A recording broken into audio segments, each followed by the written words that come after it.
Expiration day is here. Today, early Uber investors are allowed to unload shares after the company's IPO 6 months ago. But in that 6-month period, shares have tanked almost 38% right out of the gate, really. Join us to discuss what's ahead for the company is early Uber investor Bradley Tusk, founder and CEO of Tusk Ventures. I thought some good stuff in the report. Was there not, or do we need it? Does it take a lot of faith to believe what Uber said? I think there's two fundamental problems. One is Uber hasn't done a great job in the last year or so of demonstrating a vision for why people should bet on them for the long term. But second, and this is Uber, WeWork, Slack, Lyft, Peloton, everybody, which is, well, there's just this fundamental misalignment between the private markets and the public markets. And the public markets are going to say, until we get to a price point that we both think makes sense, we're going to keep selling and we're going to keep going lower. And can Uber be a really great company? Yes. Is it necessarily a $40 billion company? Maybe not. Maybe the price point is $20 billion. I mean, I hope not, because I've still got a bunch of shares. But there's got to be a realignment between what the private market investors think things are worth and what the public. I mean, in a zero interest rate world where we've had, should we be surprised that in an arena where there's no mark to market, that it gets totally out of hand? Is that what happened? Well, I think it's even more than that. It's that if you are a mega fund, you basically calculate my 2% management fee is the amount of money I need to make every year to pay all my bills. I'm going to raise a fund that's 50 times that.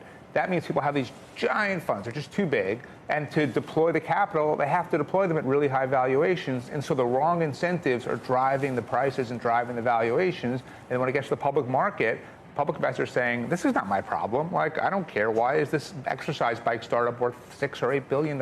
It's not. So the difference between Lyft and Uber, obviously, Lyft is the pure play, but still losing money with the ride sharing. Uber supposedly is actually making money on an EBITDA basis on its ride sharing, but losing money on the other 25, whatever it is, the Uber Eats and But fundamentally, unless Uber just decides to live in a world with a much lower market cap and valuation, if they want to be a company worth tens of billions of dollars, you can't just be ride sharing. You've got to be freight and eats and autonomous and drone delivery and all that other stuff too. Margins are going to get squeezed in the ride sharing, aren't they? Because they can't continue to subsidize all these rides. Yeah, well, I mean, the one good effect of both companies going public is some of that subsidization has stopped happening, because when they were private companies, they didn't have to report on earnings. They could just do it in an unlimited fashion, and that kept driving the margin down even further. But on top of that, California, as you know, passed legislation a few months ago that turns all Uber and Lyft drivers into full-time employees. There's now referendums and litigation and all kinds of stuff around that,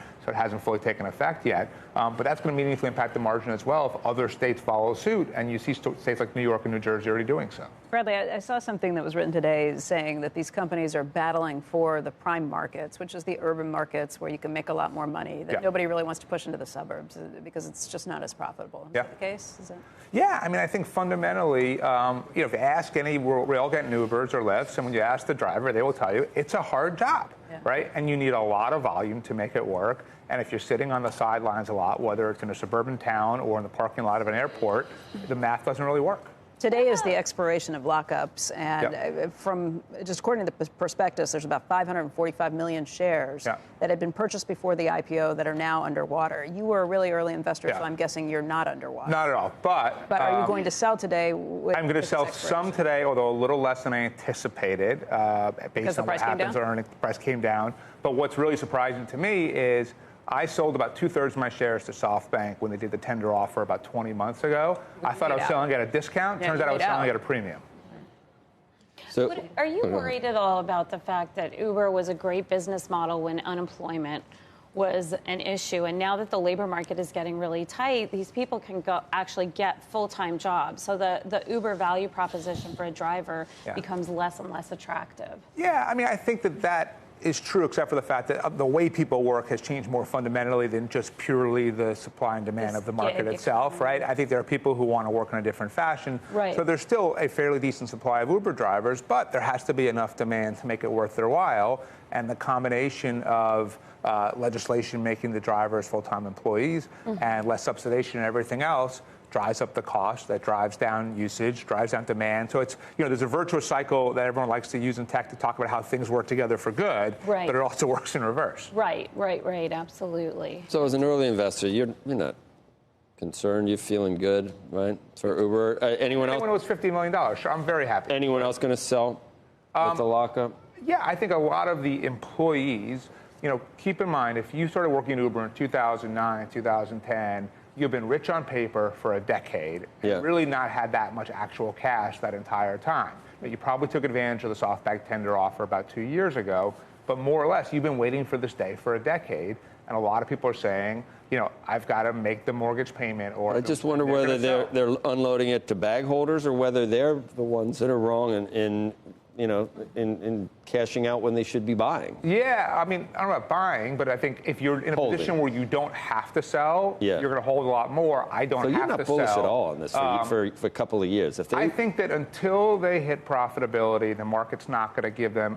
What they, I think, expected was because the earnings were a little better than expected, they would be rewarded in the market. The fact that they weren't, to me, is a clear indication that until the fundamentals turn around and change, pure optics is not going to do it alone.